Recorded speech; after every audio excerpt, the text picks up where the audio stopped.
MP Mithun Reddy అరెస్టుకు కూటమి సర్కార్ కుట్ర, ఢిల్లీకి ఏపీసీఐడీ బృందాలు. షర్మిల ఆరోపణలను ఖండించిన ఎస్వీ సతీష్ రెడ్డి, ఆ ఆస్తులన్నీ దర్యాప్తు సంస్థల నియంత్రణలో ఉన్నాయని క్లారిటీ. వైఎస్ జగన్ పై ఈనాడు కావాలనే దుష్ప్రచారం చేస్తోందని ఫైర్.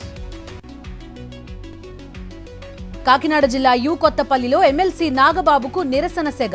శిలాఫలకాల ఆవిష్కరణలో చంద్రబాబు పేరు లేదని టీడీపీ శ్రేణుల నిరసన.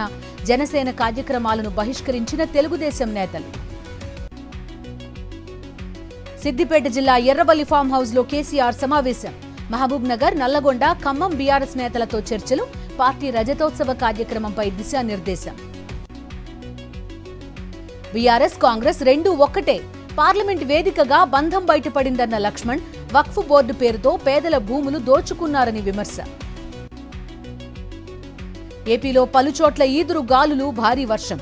ఉత్తరాంధ్ర, కాకినాడ జిల్లాల్లో కుండపోత వాన.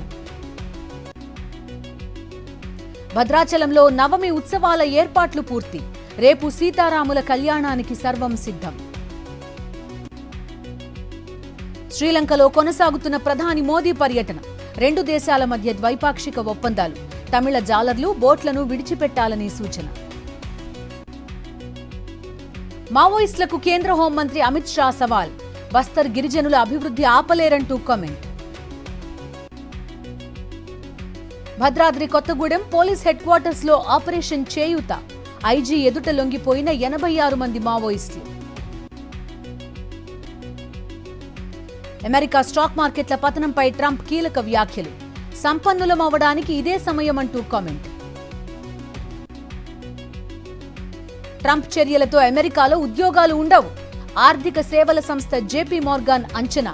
నిరుద్యోగ రేటు 5.3% పెరుగుతుందని రిపోర్ట్. స్నైపర్ షూటర్గా ఉత్తర కొరియా అధ్యక్షుడు. కొత్తగా అభివృద్ధి చేసిన రైఫిల్ ని టెస్ట్ చేసిన కిమ్. మరోసారి స్త్రీ లాంటి సినిమాలో శ్రద్ధా కపూర్. తుంబగ్ద్ డైరెక్టర్ రాహి అనిల్ తో మూవీ చేసే ఛాన్స్.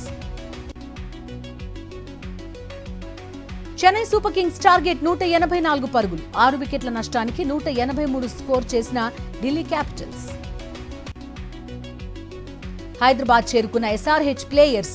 జూబ్లీహిల్స్ పెద్దమ్మ ఆలయంలో అభిషేక్ శర్మ, నితీష్ కుమార్ పూజలు.